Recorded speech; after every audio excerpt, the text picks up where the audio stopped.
avec des bêtises. Mais bien sûr, des bêtises toujours. Bonjour à toutes, bonjour à tous. Salut Younes, comment ça va? Ça tu vois Pascal, ça va bien et toi? Mais oui, alors écoute, grande forme, il y a du soleil, c'est bien agréable. C'est un beau vendredi. Ouais, Bah, écoute, je suis ravi de te retrouver. Aujourd'hui, c'est moi qui fais l'intro. Donc on fait un focus sur Patek Philippe, une des plus belles, marques de montres, suisses et probablement au monde. C'est la marque des spécialistes, des amoureux, de la montre mécanique. C'est vraiment une très, très, très, très belle boîte et il y a quand même beaucoup de remue-ménage autour de cette marque, hein. Maintenant, on l'a vu dans les journaux, ils ont toujours cette menace abominable de colis piégés. Il y a les tarifs qui arrivent en Europe, grâce à Trump. Est-ce que ça va les impacter? Il y a la dynastie Stern qui a racheté en fait Patek Philippe il y a plus de 100 ans, qui commence à reprendre la main et à sortir des nouveaux modèles. Et là, tout le monde commente. Donc, on s'est dit qu'on allait aujourd'hui faire un focus là-dessus. Toi, tu possèdes déjà une Patek Philippe ou pas encore? non, pas encore, Ah pas voilà. encore. J'ai eu l'occasion d'en avoir une entre les mains, mais c'était pas la mienne. C'était émouvant, non? C'était très simple. J'étais, étonné par la simplicité du modèle. C'était une Nautilus, je sais plus Mmh. c'était quoi, 57 quelque chose, mais enfin, c'était la première fois et je me suis dit: «Waouh, c'est super simple» et c'est ça qui coûte, 80 000 balles. Donc comme tu dis, je crois que c'est vraiment les amoureux, c'est vraiment les spécialistes. On n'est pas sur de la Rolex, entrée de gamme, mais plus sur quelque chose d'assez spécial. Ah bah, Rolex, c'est Porsche, mais Patek, c'est Ferrari, hein, c'est autre chose. C'est une autre galaxie. Je suis d'accord avec toi. Je suis d'accord avec toi. Donc par quoi tu veux commencer aujourd'hui? Moi, j'aimerais bien avoir ton opinion sur les tarifs, quoi, parce que Mmh. ça a fait réagir, pas mal sur, X notamment, que ça soit, en Suisse, en France. Donc tu as Trump qui a, annoncé ses 25 sur, l'Europe, Mmh. sachant que les États-Unis, c'est 30 du marché, luxe suisse. Mmh. Donc une montre qui est à 40 000 balles, elle passerait à 50 000 balles, c'est énorme. Ouais. Alors, premier truc, est-ce que moi, je suis pas certain de l'info. Est-ce que la Suisse, elle est concernée par ces tarifs ou pas? Alors à vérifier, Je suis pas sûr, hein. c'est une bonne question, mais je dirais que il me semblerait que oui. Bah, je sais pas. Viens, contrôlons en direct. Moi, je vais regarder sur chat. Is Switzerland, part of the. Parce que si c'est pas le cas, ça serait un peu de la concurrence déloyale par rapport aux autres, pays, européens. Alors attends, hein.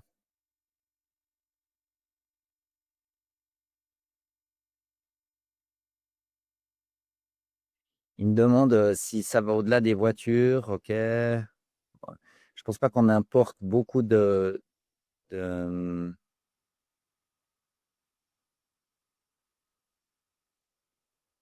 ouais, il me répond pas. Mais, en fait, moi, ce que j'ai cru apercevoir, c'est qu'en fait, la Suisse, elle n'était pas concernée, en tout cas pas pour le moment. Hem, ce OK. qui serait très cool. Hem, Nous verrons. Maintenant, si on revient à ce truc, ben, typiquement concernant Patek, une montre à 40 000 francs, si elle passe à 50 000, à mon avis, c'est un non-sujet. Parce que C'est vrai? ouais, je te le fais à l'envers. Si, je te propose d'acheter une Patek, puis je te dis qu'elle coûte 2 francs, tu la prends? Bah oui. Ouais, mais parce que tu malin. Mais le truc, c'est qu'en fait, s'il y avait des Patek à 20 francs, en fait, ça n'intéresserait plus les gens. Il faut que ce soit cher. Oui, D'accord? Alors, en l'occurrence, je pense que ça les vaut parce qu'en fait, c'est une marque hyper prestigieuse. Ils ont un savoir-faire, absolument incroyable. Ils ont 200 ans. C'était un immigré, polonais qui a commencé ça, à l'époque, avant que ce soit racheté par la famille Stern. Mais c'est vraiment une marque qui est absolument fabuleuse. qui a d'ailleurs été la première à faire un mécanisme de remontée qui ne nécessitait pas une clé externe, parce qu'à l'époque, les montres à gousset, il fallait une clé pour les remonter. Je ne sais pas si tu vois l'ambiance. Donc, une marque extrêmement innovante. Du coup, OK, ça coûte 40 000. Bon, mais la personne qui peut se payer une montre à 40 000 francs, qui décide de faire un achat comme ça, elle n'est pas short de 10 000. Tu es d'accord? C'est clair. Elle peut payer 50 000, elle peut payer 40 000. Les deux fonctionnent. Donc, je pense pas. Ça peut même rajouter un petit peu de prestige parce que tout d'un coup, tu dis, ouais, non, mais moi, les tarifs, c'est pas un problème. Donc, je pense que ce sera absolument pas un problème pour les biens de luxe. Je pense qu'il y aura très peu d'impact, surtout si la Suisse, elle n'est pas concernée, en fait. Du coup, pour les fabricants de montres, c'est un bon moyen de monter leur truc. Et puis, d'autre part, si tu t'achètes une Patek Philippe à 40 000 francs, tu poses probablement que tu viens en vacances en Europe. Tu fais un petit saut à Lucerne, là, chez ce revendeur de montres près du pont qui fait un des plus gros chiffres d'affaires au monde, puis tu l'achètes sur place. Ouais, puis t'économises 25%. Puis c'est plié, tu vois, c'est pas bien grave. Quand tu es à ce niveau-là de pognon, tu peux prendre un avion pour venir en vacances en Europe. De toute façon, tu viens déjà. Donc, je pense pour les biens de luxe faciles à transporter, c'est vraiment pas un problème. Cette histoire des tarifs, c'est ultra stressant pour l'Allemagne et la France parce que si ça concerne l'industrie automobile qui est déjà mal, rajouter 20% au prix d'une voiture, alors là, c'est chaud. Ça va pas impacter les voitures qui sont au-delà de 500 000 francs ou je sais pas quoi, des trucs absurdes, mais la voiture enfin, les voitures que nous, on utilise, ben, là, alors 25%, ça fait une vraie différence. Donc ça c'est clair qu'il y a toute une série d'enjeux. C'est assez probable aussi que ce soit cette menace des 25%, elle soit utilisée pour négocier d'autres choses. Donc bon, c'est clair que pour l'Europe, ça va être extrêmement difficile. Mais pour la Suisse, ouf, je suis un peu moins certain. Il y a certainement des entreprises suisses qui exportent beaucoup aux États-Unis, typiquement dans l'aviation ou dans la machinerie, des choses comme ça, où là, ça va faire mal. Mais comme Trump et les États-Unis, ils ont l'air en fait d'imposer des tarifs douaniers à tout le monde. Ouais. Si tu montes les tarifs douaniers de 25% partout, bah, il ne se passe rien.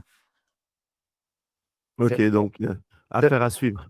Ouais, moi, je suis pas du tout inquiet pour la Suisse. En plus, historiquement, la Suisse, au contraire, ça diminue, ça stimule en fait l'industrie d'exportation. Et puis, si tout d'un coup, cette barrière douanière disparaît, bah, tu es beaucoup plus en forme parce qu'en fait, tu as fait les efforts qu'il fallait. Ça te force en fait à réinventer ton business. C'est une espèce de contrainte un peu euh, ouais, made up, quoi, qui est comme ça imposé. Donc, je ne suis pas très inquiet pour la Suisse. Et alors, stratégiquement, ce que la Suisse doit absolument faire, c'est faire en sorte de ne pas avoir ces barrières douanières. À rentrer dans l'Europe. C'est sûr, ouais. Et il faut absolument éviter ça. Et puis, ça permet toute une série de modèles d'affaires d'import-export euh, tout à fait juteux. Donc, ouais, à mon avis, il faut que la Suisse, elle soit une plaque tournante entre le pôle chinois, russe, européen, américain, et puis qu'elle conserve sa neutralité, et puis que ce soit un endroit où tu puisses faire des affaires. C'est ça le play. Et justement, pour revenir sur Patek Philippe, donc c'est la seule marque, il me semble, horlogère de luxe qui est encore détenue par 100% des privés, par la famille. C'est quelque chose de super, mais en même temps, donc ils ont lancé leur dernier modèle en octobre 2024, la Cubitus, Mhm. et ils n'avaient rien fait pendant 25 ans. On en parlait en off, et tu peux dire à tout le monde ce que tu en penses. Je pense pas que Thierry Stern il va nous écouter, donc Non, non, mais non, mais moi j'ai beaucoup, je les connais pas les Stern, mais j'ai beaucoup de respect pour eux parce que ils ont quand même réussi. C'est un tour de force. Ils ont réussi sont vraiment des industriels. C'est-à-dire qu'il y a plein de transactions. Il y a des gens qui achètent une entreprise, en fait, puis après qui la tuent ou qui la revendent, etc. Là, ce sont des vrais entrepreneurs qui ont. Tu n'as pas une entreprise, une manufacture qui reste dans les mains d'une famille pendant 100 années. ou plus même, sans qu'il y ait des hauts et des bas. Il y a eu des tas de moments très difficiles. Par exemple, pendant la crise du quartz, c'est un Stern qui a repris, les rênes de l'entreprise. Et ils ont été vraiment résilients, forts, patients, et cetera. Donc, il ne faut pas croire que ça a été forcément simple. Donc, moi, je suis assez admiratif. Et bah, là, ce que j'ai lu, c'était que ça faisait 25 ans ils font chaque année des petites variations ou des grandes complications, enfin des petites séries, des petits changements. Mais là, en fait, ils ont sorti un nouveau modèle, d'ailleurs que je trouve, très, très beau. Hem Il a et été pas mal critiqué d'ailleurs, hein. oui, mais tu vois, quand tu c'est le OK, OK. Mais ça fait visiblement 25 ans qu'ils ont plus sorti une nouvelle gamme. Alors bon, une nouvelle gamme tous les 25 ans, c'est pas non plus de grands excités du bocal, hein. Je veux dire, on est quand même un petit peu au pas de sénateur, Dans la tradition. c'est tranquille le chat. Donc, on peut pas non plus dire qu'ils ont tout lâché, puis qu'ils sont en train de tout réinventer à une vitesse qui est incroyable. Je veux dire, un nouveau modèle tous les 25 ans, sincèrement, on peut dire que c'est un pas de sénateur. Perso, je la trouve très belle, mais je suis pas spécialiste, mais je vois pas pourquoi en fait ça rencontrerait pas un succès. Puis maintenant, si on regarde la chose de l'autre côté, c'est hyper difficile quand tu fais des produits, de prédire le succès en fait d'un produit. C'est vraiment très, très difficile. Moi qui ai fait des produits, il y a des fois, j'aurais parié mon bras droit sur le succès d'un produit, rien, pas une vente. Puis il y a des fois où je me disais, je me rappelle d'un cas précis chez Logitech, je me disais: on a vraiment pas été bon. Il faudrait presque que je fasse en sorte que je sois pas qu'on sache pas trop que j'étais impliqué dans cette affaire». Tu vois le style? Et puis ça s'est vendu comme des petits pains. Donc c'est très, très, très difficile d'anticiper en fait un succès commercial parce que c'est un peu magique, il y a des contraintes, enfin, c'est un design, il arrive sur le marché, il faut qu'il trouve son moment, il faut que ce soit la bonne innovation au bon moment, il faut que les gens en parlent bien. Il y a vraiment quelque chose d'un peu, c'est plus un travail d'alchimiste qu'un travail ou de sorcier qu'un travail uniquement rationnel. Et puis, ils ont tenté le truc, ils ont fait tout ce qu'ils ont pu pour essayer de savoir si c'était le bon modèle. Ils font certainement, mais des nouveaux designs tout le temps. Puis là, ils ont dit: «Bon, bah, allez, on y va». Ils ont monté un outil de production, ils ont investi énormément. Il faut avoir, du courage pour faire ça et donc, heu, ben, voilà, ils vont voir les ventes, si ça décolle ou pas. Puis si ça décolle pas, ils vont ajuster. Si ça décolle, tant mieux pour eux. Mais moi, je trouve que c'est un très beau modèle. Enfin, je vois pas, je ne comprends pas pourquoi, le monde des spécialistes de la montre cycliste, si ce n'est que quand il se passe rien pendant 25 ans, évidemment que le jour où il se passe un truc, tu es obligé de dire que ça va pas. C'est clair. C'est des rageux. Et la stat, je crois que c'est, 7 produits sur 10 échouent, 7 nouveaux produits sur 10 Ouais. échouent.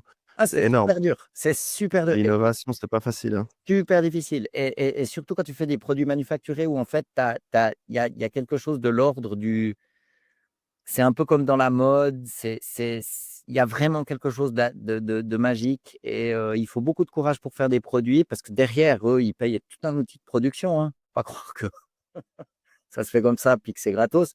Donc ils prennent un risque, industriel aussi. Donc non, non, moi je trouve génial et puis on peut que leur souhaiter bonne chance. Moi, perso, je vais pas pouvoir en acheter une, mais pas c'est pas par manque d'amour, mais je la trouve très belle. Ouais, je suis d'accord avec toi. Moi, C'est j'aime bien. Je trouve le modèle, il est bien ouais, c'est beau. et justement, il me semble que Thierry Stern avait réagi à ça et puis il disait, en fait, que les gens étaient un peu, c'était un peu des rageux. Mais il a raison. Oh, Il peut moins ah dire sûr. comme ça parce qu'évidemment que c'est un peu les fanboys, mais je pense que ouais, j'ai d'ailleurs pas vu de critiques, qui soient un peu étayées, où il y ait un vrai argumentaire. D'autre part, un autre domaine où tu vois des pétés de plomb un peu comme ça, c'est le design automobile.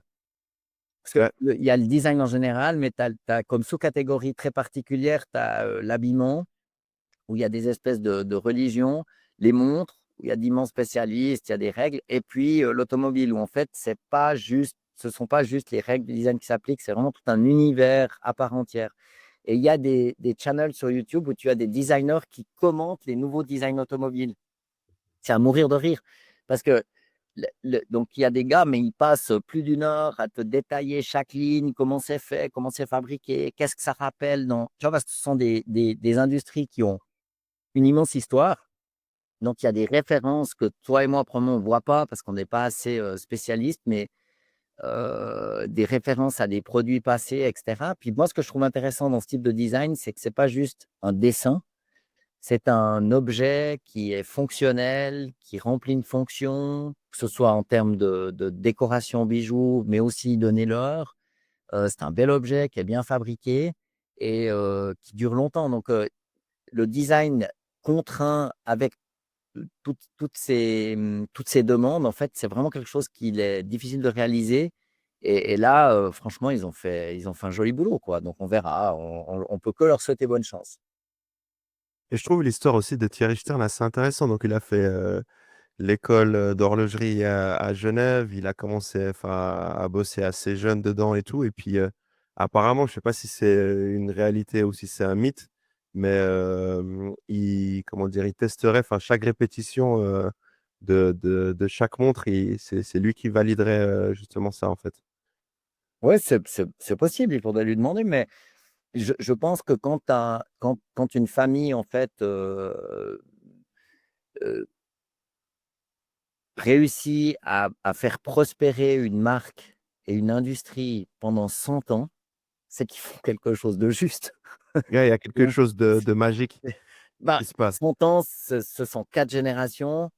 Enfin, j'entends, c'est pas rien, c'est pas quelque chose de facile et puis, c'est l'histoire de la marque, c'est quand même une histoire de passionnés, hein. C'est une marque qui était très innovante, bah, qui l'est toujours. Ils viennent de lancer un nouveau modèle et avec un grand niveau de passion, et ça, c'est quand même un très, très bon signe, hein. Le fait de faire quelque chose, de se mettre dans un type de job ou d'industrie ou de faire quelque chose qui nous passionne, c'est toujours une bonne idée parce qu'il y a 2 cas de figure. Soit, tu es passionné, tu es très peu payé pour le faire, mais au moins tu t'éclates. Soit comme tu es passionné, tu vas le faire mieux, puis comme tu le fais mieux, tes chances de trouver quelqu'un qui te paye très cher pour le faire augmentent. Donc, on sent aussi, je trouve, la passion derrière cette marque, le courage et tout, mais il faut pas croire que c'est facile pour eux, le mec. Je sais pas si tu vois les investissements auxquels ils ont consenti pour lancer un modèle de montre. Je sais pas quel est l'ordre de grandeur, mais ça doit être, je dirais, ça se compte en dizaines de millions, facile. Il faut faire des outils de production, faire des validations. Il faut encore payer tous les autres protos et designs qu'ils ont fait, qu'ils ont rejetés. C'est pas que ils ont fait un dessin, ils sont tombés là-dessus, ils ont dit: «Bon les mecs, allez, on sort une nouvelle montre». C'est pas ça, c'est un processus Ouais. itératif. Ils ont dû en faire, mais des dizaines. Donc il y a un énorme investissement qui est fait. L'investissement marketing pour le lancement d'une nouvelle montre, ça doit être, des multiples de l'engineering qui est consenti.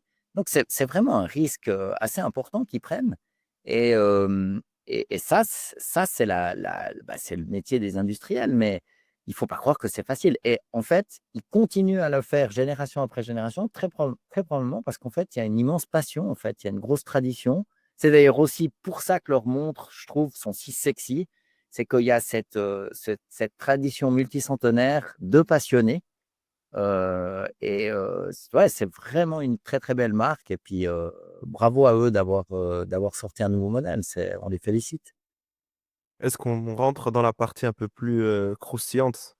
Bien Donc, sûr. on en a parlé précédemment, enfin, il y a quelques jours, donc, ils ont un gros problème de colis piégés. Donc, Mmh. il y a un maître chanteur, il y a eu plusieurs explosions, donc, c'est des employés de Patek qui reçoivent chez eux des lettres piégées.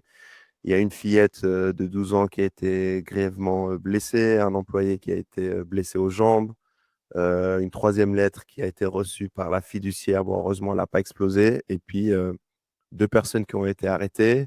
Finalement, ils ont été relâchés et hier, la Tribune de Genève a annoncé que le ministère public cantonal, abandonnait complètement les charges. Donc au final, l'enquête, elle est au point mort. Donc il y a personne, mais moi j'ai discuté avec des employés de Patek et ils sont complètement en stress, en fait. Bah, on les comprend, hein. Ils flippent et puis, je sais pas ce que tu en penses, mais ça commence à peser depuis le mois d'août, il me semble. Alors, non, mais pesant, c'est même, c'est que le prénom parce que, je veux dire, c'est d'une violence et d'une barbarie complète. Si c'est affreux en plus, il y a eu cette fillette là qui a malheureusement, payé, un lourd tribut à cette affaire. Alors, plusieurs commentaires. Le fait en fait, d'envoyer des colis piégés, c'est vraiment pas bien et c moi, je connais pas du tout le dossier. Fort heureusement, la justice fonctionne en Suisse. La justice, c'est jamais parfait, en fait. La justice, c'est toujours c'est le moins pire des systèmes. Tout le monde a le droit à un avocat, les gens doivent pouvoir se défendre. Pour pouvoir, condamner quelqu'un, en fait, il faut, des éléments de preuve suffisants et cetera. C'est quelque chose qu'on a raffiné pendant, des centaines d'années. Mais ça ne veut pas dire qu'elle est parfaite, ni qu'elle est réellement juste, mais c'est ce vers quoi elle tend. Alors là, si ces gens, qui étaient suspectés ont été relâchés, c'est que le système judiciaire a décidé que c'était ce qu'il convenait de faire, donc il y a pas à commenter. Voilà, on part du principe qu'il fonctionne. Maintenant, le message qu'on peut envoyer au-delà du fait que notre sympathie et notre solidarité avec les employés de Patek, c'est que, bon, 1er truc, j'essaye de dire quelque chose d'un peu léger, hein, pour, détendre l'atmosphère, mais la Poste, ils vont déjà pas bien, donc il faut arrêter de leur péter le business. Tu d'accord? Et ils vont pas bien, mais ils font quand même, 7 000 000 Ouais, chiffre mais d'affaires avec non, mais colis non, mais et lettres. c'est pour blaguer, tu vois? La Poste, il y a déjà plus rien qui arrive par papier, les gars, faut arrêter Ah oui, d'embêter la Poste, quoi. C'est ça. Je pense que ça va être, une très bonne opportunité, en fait, pour les grandes expéditions en ligne, style Amazon, Galaxus, les marques reconnues. Parce que du coup, si tu reçois un paquet qui est pas d'une marque reconnue, tu vas plus l'ouvrir. ouais, tu dis en de particulier à particulier, quoi. Ouais, bah, même de n'importe qui à n'importe qui, c'est pas un machin que tu as commandé que tu connais, c'est tout de suite, T'oses pas, quoi. c'est tout de suite bah, non. Donc voilà, les gens vont devoir se méfier et puis l'autre chose qu'on peut dire, c'est qu'en fait, pourquoi en fait ils s'en prennent à cette entreprise-là, ils auraient pu s'en prendre à d'autres, c'est parce qu'ils ont beaucoup de moyens, d'accord? Le fait de faire chanter quelqu'un, ça n'a de sens que quand il y a une différence de richesse qui est immense, d'accord? Mmh. Alors encore une fois, je défends pas du tout cette approche, je pense que là, c'est vraiment mais de la criminalité, de base, et qui Donc met juste les pour gens rappel, ils ont demandé 24 millions. mmh mais peu importe, ils auraient pu 24-25 millions, demander truc, ouais. ils auraient pu demander 100 000 francs ou 100 millions. En fait, on ne fait pas ça, en fait. On va pas, menacer la vie des gens, en fait, pour obtenir des sous. C'est vraiment pas bien mais pourquoi, en fait, ça a une chance de fonctionner? C'est parce qu'en fait, ils s'adressent, en fait, à une entreprise, mais ça pourrait être un particulier aussi, en fait, où il y a un delta de richesse qui est absolument immense et en fait, ce que je sens poindre, c'est qu'en fait, si on n'est pas très attentif à faire en sorte que chacun ait quelque chose à perdre dans la société, s'il y a des écarts qui sont, trop importants, en fait, il y a des choses de ce type-là et encore une fois, je ne les défends pas, mais qui Mmh. qui qui ont une chance de se mettre en place parce qu'il y a du désespoir et qu'il y a, cette envie de prendre parce qu'on se dit: «Bah, voilà, il y a cette autre personne, en fait, il y a un delta qui est trop grand» et la manière de régler ça, c'est d'être très attentif au bien-être de l'autre, ça, c'est une chose et puis d'avoir des services de police qui soient efficaces. J'espère que la Poste, ils vont mettre en place des scanners de ouf, qui scannent toutes les lettres et tous les paquets et puis, avec l'IA, ils regardent ce qu'il y a dedans et puis ils te les trient et puis pour éviter ça.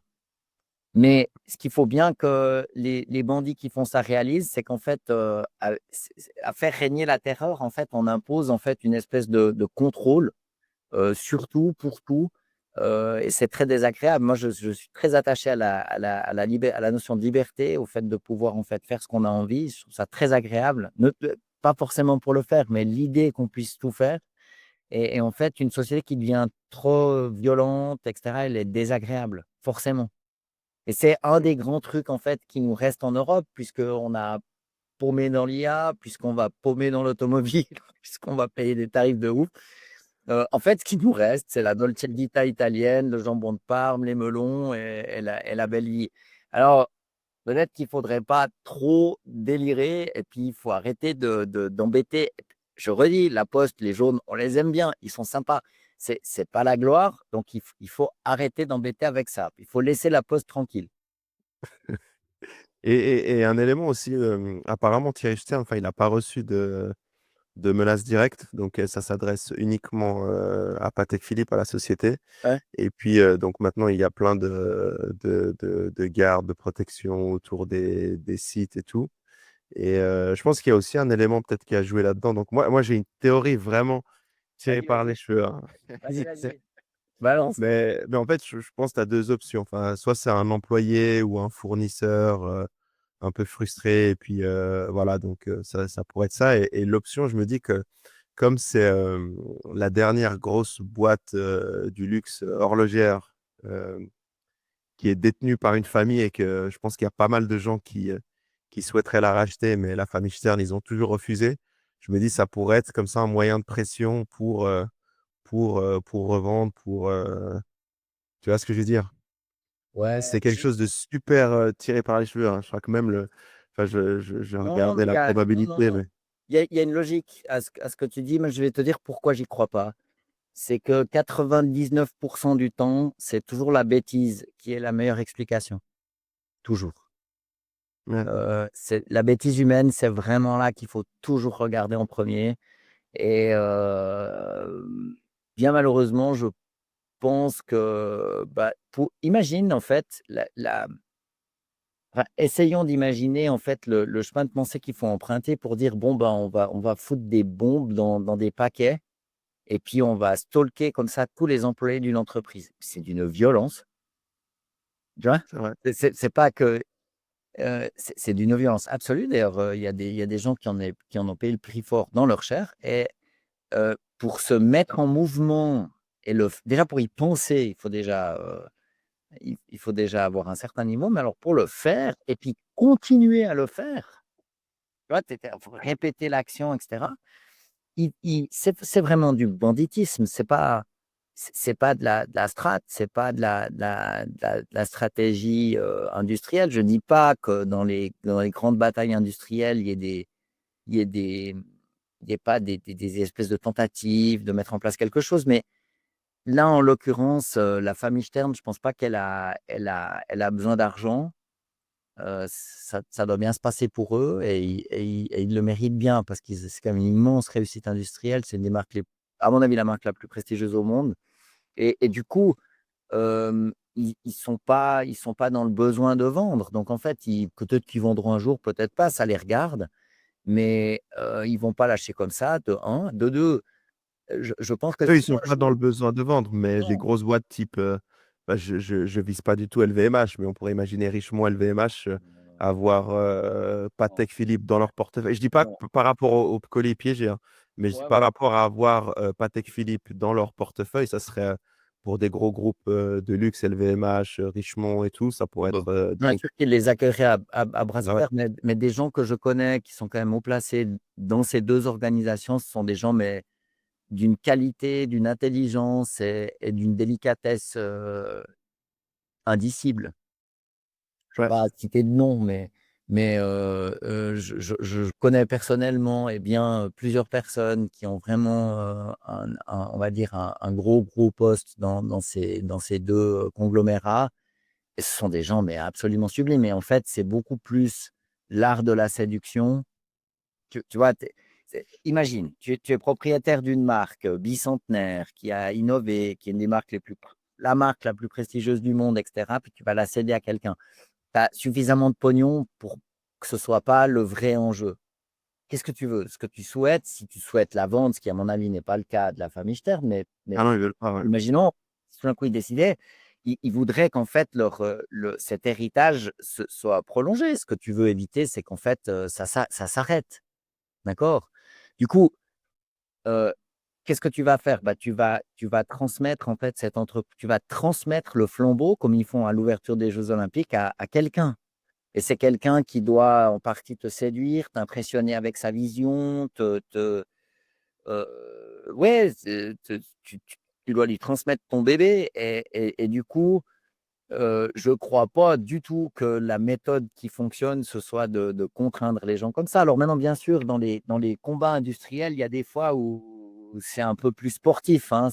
C'est vrai que parfois ça s'apparente à la boxe, mais c'est un je pense pas trop dans le domaine du luxe et puis, surtout pas avec Patek Philippe parce que c'est pas un levier pour eux, tu vois? Donc, je crois pas. Moi, j'ai si tu veux, je pense pas qu'il y a de l'intelligence derrière ces affreuses machinations. C'est juste la bêtise qui explique et la méchanceté un peu, hein, mais la Ouais, méchanceté, non, c'est c'est clair, c'est clair. vraiment la bêtise au départ. Et il y a un truc aussi qui est frappant, je sais pas si ça a joué là-dessus, mais je crois qu'il y a 1 année ou 2 en arrière, peut-être 2 ans, la famille Stern, donc ils ont racheté une maison, dans le canton de Genève pour, 52 millions. C'était l'une des plus grosses transactions de l'année et tellement, tellement le montant était énorme, c'est que la commune avait reversé, 600 francs, donc à peu près 600 € à chaque habitant de la commune, grâce à cet excédent, fiscal. Donc je sais pas Ouais. si Great! C'est Bah, écoute, honnêtement, tu sais, c'est assez dingue. mais oui, mais tu vois, souvent on critique les capitaines d'industrie, mais en fait, le mec, ben, il vit par là, il a acheté une maison par là. En fait, ça profite à tout le monde. Ça fait des emplois, ils ont une usine à Genève. Enfin, je sais pas ce qu'il faut, quoi. Ça m'a l'air d'être moi, encore une fois, je ne les connais pas, mais ils pourraient habiter où ils veulent dans le monde. Ouais, Ils c'est claquent tel des et ils sont, je sais pas où ils le désirent, tu vois? C'est comme ça, clac. Donc, je sais pas, je trouve qu'il faudrait, plutôt, bah, déjà on est en droit d'admirer, en fait, le fait qu'ils aient tenu 100 ans, parce qu'il y a dû en avoir des histoires, hein. Faut pas croire que dans une famille, ça veut dire 4 générations, que c'est tu sais le truc, tout d'un coup, tu as le cousin, en fait, qui va reprendre la direction de la boîte, mais en fait, il est teubé. Enfin, tu vois le genre d'embrouille? C'est ouais. clair et net qu'ils ont réussi à dépatouiller tout ça, donc c'est absolument, remarquable et le fait qu'ils habitent toujours dans la région, bah, c'est génial pour la région. Moi, je crois qu'il y a pas il y a pas à commenter plus. Ils se sont achetés une jolie baraque, ben, j'espère bien, quoi.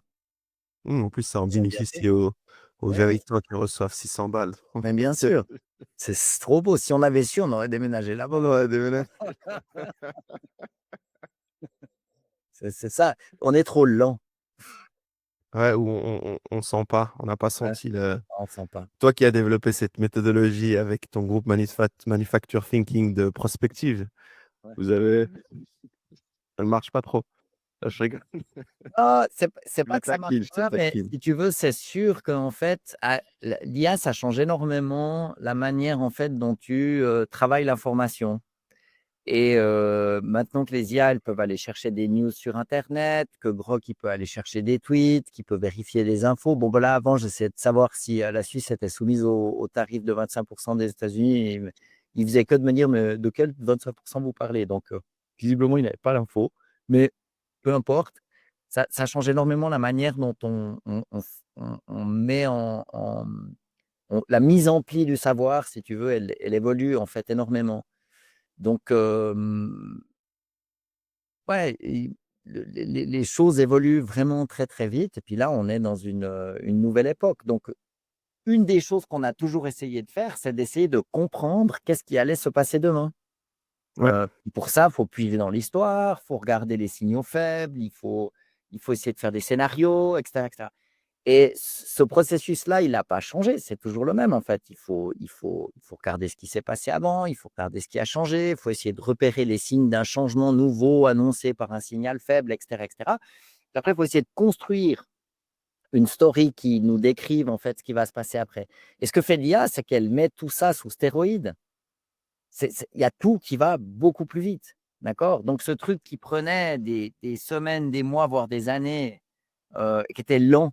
Et puis après, tu avais un board meeting où on proposait 3 scénarios, puis les gens prennent le scénario du milieu, puis on dit: «Bon, bah, voilà, on met les gens les plus smart dans la salle, puis c'est eux qui tranchent» et ça, c'est fini, en fait. Maintenant, on est dans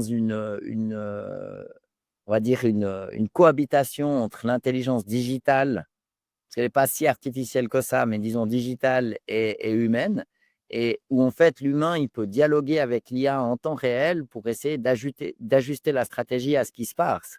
Donc, une IA, elle a accès à tout l'historique d'une boîte, toutes les données internes, si on le fait bien, toutes les données externes, et puis en temps réel, en fait, elle peut proposer des choses. Donc, c'est devenu une dialectique, alors qu'avant, c'était quelque chose d'extrêmement lent. Et si on veut faire une analogie qui vaut ce qu'elle vaut, mais qui est pas mal, au moment où on a inventé, Gutenberg invente l'imprimerie, donc, bon, bah, on a la possibilité de fabriquer des livres à un coût qui est moindre que si on a un moine qui le copie à la main, hein, puis ça va beaucoup plus vite. Donc, en fait, la reproduction du savoir s'accélère. Et là, c'est exactement ce qui est en train de se passer, mais on est passé de l'imprimerie au gigahertz. Donc, un processeur qui est cloqué à 1 gigahertz, ça veut dire il fait 1 million de cycles, 1 milliard, pardon, de cycles par seconde. Ça, c'est quand même très vite. Donc, les ordinateurs pensent mal, mais ils pensent très vite. Et ça fait qu'il y a une accélération en fait de la manière dont on traite l'information, parce que maintenant tout se fait sous forme digitale, avec des IA qui ordonnent cette information. Donc, on est passé le livre, c'était on reproduit un discours, un écrit toujours à l'identique. Internet, ça a permis de connecter tout le monde. Puis maintenant, avec l'IA, en fait, chacun peut bénéficier de son propre livre, si on veut l'exprimer comme ça, en temps réel, dans un contexte particulier. Et en plus, on peut causer avec lui. Parce qu'un livre, c'est statique. Tu lis un livre, tu dis, bon, ben voilà, les 12 principes pour bien vivre, très bien. Le un, le 2, le 3, tu entoures ça au stylo, tu essaies de te mettre dans la tête. Mais l'IA, en fait, c'est une manière de stocker de l'information, d'avoir accès à de la nouvelle information, puis d'avoir un dialogue. On revient au grec, tu vois, ce dialogue. Il faut juste que je prenne un téléphone. Je reviens. Ouais, je t'en prie. Je t'en prie. Donc ça me permet de business first. Ça me permet justement de parler de la passion de Thierry Stern justement pour la voile. Donc, il a un bateau qui s'appelle le Nautilus qui mesure 70,3 mètres de long. Il a été conçu pour des expéditions à travers le monde. Son design extérieur est l'œuvre de Philippe Briand, tandis que l'intérieur a été designé par le français Rémi Tessier. Le yacht ou le yacht, hein, je crois qu'on dit, hein. Tu me corrigeras, Pascal, après, jusqu'à 16 invités dans 7 cabines et il est géré par un équipage de 20 personnes. Donc, c'est immense. Parmi ces nombreuses commodités, donc le Nautilus dispose d'un spa, sauna, salle de massage, d'une salle de sport et d'un jacuzzi. Et ce qui est intéressant, c'est que apparemment aussi, on peut le louer à la semaine et ça serait quelque chose comme 750 000 $. Donc, c'est absolument énorme. Le prix, bon, il a été fait en 2014 et je crois que ça lui a coûté 90 millions. Ce qui est intéressant, donc voilà, il l'a appelé le Nautilus parce que c'est vraiment la montre emblématique de Patek. Et l'année prochaine, en 2026, Patek Philippe fêtera les 50 ans justement de la Nautilus.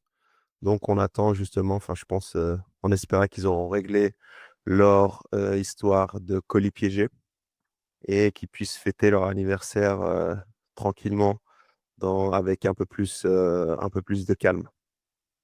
Et un des autres points aussi qu'on voulait couvrir avec Pascal, justement, c'était tout cet aspect, tout cet aspect de design et puis on va dire, de classe, vu que normalement, sauf erreur de ma part, Patek Philippe devrait participer aussi au mois de mars à la Fashion Week à Paris.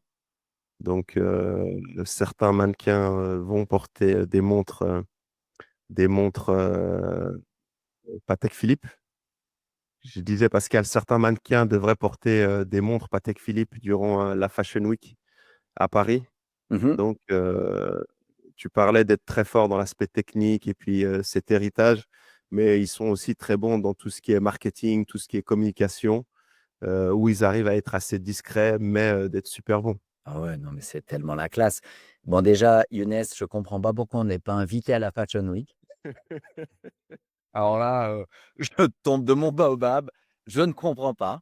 Je sais pas ce que tu en penses, mais si la Fashion Week écoute, il faut qu'on leur dise qu'on est dispo et qu'on se réjouit de venir en 2026, parce que là, je pense que c'est cramé. Ah, mais il y a peut-être un truc, à l'automne, enfin bref, Peu on importe, ça peut être aussi celle de New York ou Paris, Milan, Londres, peu est importe. flexible. On On est n'est pas ouvert. comme ça. On n'est pas comme ça. On aime Paris quand même, ceci dit. Ouais, Mais bah, on est là, hein. et puis je pense que ça nous montre aussi en fait que la montre mécanique qui est un objet vivant et qui fait un bruit, délicieux, en fait, ça devient un objet de mode et bah, ils ont tellement raison de mettre ça sur des mannequins. C'est magnifique. C'est magnifique, mais tu vois, enfin, je trouve que euh, ça devient compliqué de faire du business, hein. Tu vois, dans le sens, même si tu as une montre qui marche bien, tu as des clients et tout, tu dois trouver des nouveaux moyens de te faire voir, des nouveaux moyens de communiquer, etc. Et je trouve que eux, ils le font très bien, en fait. Cette Ouais, legacy ils sont qu'ils ont, c'est quelque chose de super, super intéressant. ben, un des commentaires qu'on peut faire, c'est qu'en fait, déjà, quand une entreprise est en main privée, souvent elle fonctionne un peu mieux parce qu'en fait, elle a pas besoin de faire un reporting financier tous les 3 mois à des actionnaires externes. Ouais, Ce qui veut dire qu'elle peut en fait garder un cap. ouais, Parfois, quand tu fais des produits, que tu veux lancer un nouveau produit, ça prend un peu plus de temps que prévu. Et si tu es coté en bourse, que tous les 3 mois, tu dois aller, c'est c'est un vrai exercice de proctologie, hein. Je veux dire, les sociétés cotées, elles doivent tout déballer, tout expliquer. S'il y a un chiffre qui va pas, il y a le stock qui se pète la figure. Donc en fait, ça met en place en fait une gestion qui est un petit peu à court terme. Parce que c'est du quarter en quarter, pas toutes les entreprises, bien sûr, il y en a qui restent quand même visionnaires. Bah, Amazon, pendant des années, il perdait de l'argent, il écrivait une lettre, il disait: «Bah, écoutez, on va quand même tout réinvestir, vous aurez pas de dividendes». Il a été célèbre pour ça et il a fait un géant mondial. Il s'est accroché à la vision, mais c'est quand même moi, j'ai plus connu des cas où en fait, de 3 mois en 3 mois, on dit: «Bon, on va faire ce projet, non, on l'arrête, bon, on va le faire, on va l'arrêter» parce que les finances ne sont pas toujours, aussi bonnes que souhaitées et ce ne sont même pas forcément des entreprises qui ont des difficultés financières, genre, là, il faut absolument qu'on serre les vannes parce qu'on va couler, mais ça peut être simplement, moi, j'arrive puis je dis: «Bah, écoutez les gars, non, moi je veux qu'on ait, 25 que notre profit il croisse quand même de 25. Puis tu vois? C'est simplement par fierté ou parce que c'est aligné sur les bonus du management. Donc il y a parfois, en fait, des bêtises dans les sociétés cotées qui sont gérées à trop court terme et là, en fait, une société qui est en main privée et surtout dans une famille, en fait, tu peux regarder au loin. Tu es pas ouais, c'est obligé ça, hein. à la minute, tu vois? Et ça, je trouve que c'est quand même assez beau et assez remarquable. On peut aussi donner un autre exemple, en fait. Michael Dell, qui est le fondateur de la marque éponyme Dell qui fait des ordinateurs, en fait, il avait mis cette société en bourse, il était plus dans le management, puis après ils ont eu toute une série de problèmes et Michael Dell, en fait, l'a racheté avec un fonds. Bien sûr, ils l'ont délisté, donc ils l'ont sorti de la bourse pour pouvoir la transformer. Parce que de faire une vraie transformation quand tu es coté en bourse, c'est très difficile parce que tu es sous un microscope, constant. Donc je pense que ça leur donne un immense avantage par rapport à leur compétition, parce qu'ils sont en main privée, puis qu'en fait, ils peuvent rester très, très calmes. Oui, puis c'est vrai que comme tu dis, quand tu as un CEO qui se pointe, il doit déjà, c'est quoi, les 100 premiers jours d'un CEO, tu dois déjà faire des changements, il est sur du court terme, il va pas forcément innover parce qu'il doit avoir des résultats rapides. Et là, je Ça pense dé que c'est là, Ouais. Ça dépend, mais disons dans la vie, en fait, tu vas, tu fais un plan d'innovation, tu es là depuis 3 ans, tout va bien, tac, puis tout d'un coup, il y a une crise, je sais pas, tu as des tarifs douaniers, par exemple, pan! Puis c'est clair. tu te prends une claque et puis là, il faut prendre, des mesures, en fait. Tu peux pas juste dire: «Oui, non, mais vous savez, j'ai un bon sentiment, Jean-Jacques, ne changeons rien». Non, c'est pas comme ça que ça se passe. En fait, Ouais. il faut calculer des choses, il faut prendre des décisions. Les gens font comme ils peuvent, encore une fois, mais quand les sociétés sont cotées en temps réel, 24 heures sur 24, Je veux dire, tu peux pas simplement dire: «Voilà, on s'est crashé de 20, c'est rien, c'est cool».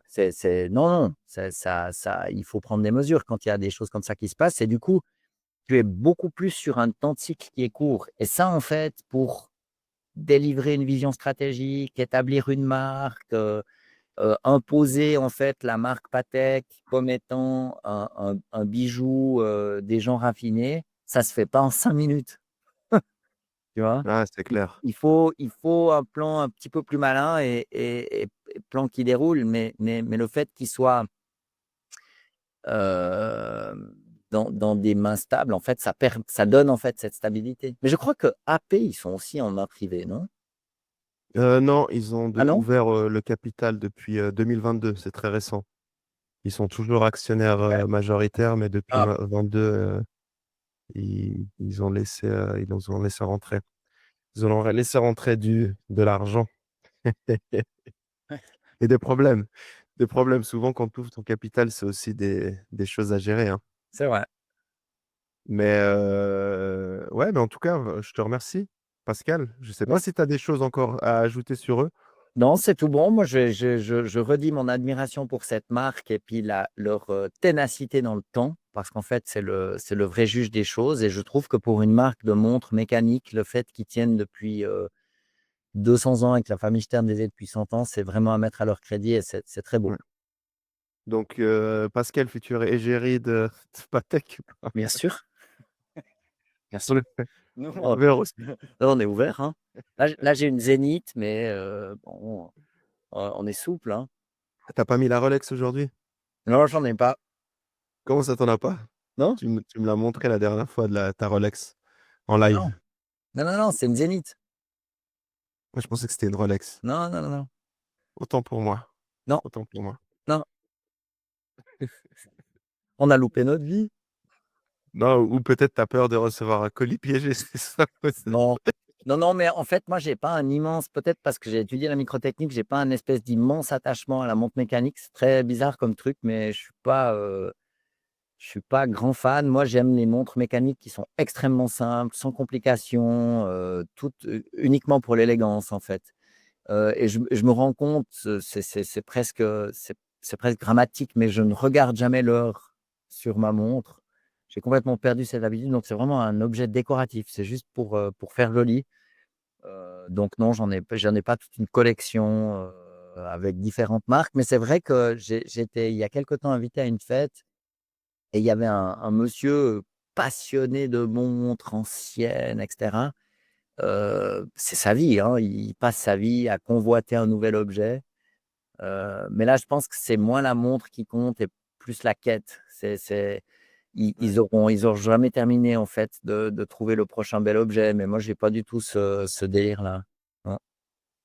Ah, puis on a oublié aussi, d'encourager, les gens à aller visiter le Patek, Philippe Museum aussi, Ouais. à Genève. Magnifique et puis Ça vaut de la de peine. de s'intéresser honnêtement à leurs nouveaux produits là, c'est comment? Cubitus? Cubitus. Bah ouais, moi on devrait aller faire un live, dans une boutique, Ouais, hein? chez eux, je sais pas s'ils nous Bah oui. accepteraient maintenant, mais Mmh. why not? Non. Est-ce que tu penses qu'on va pouvoir se faire passer pour des mannequins de la Fashion Week?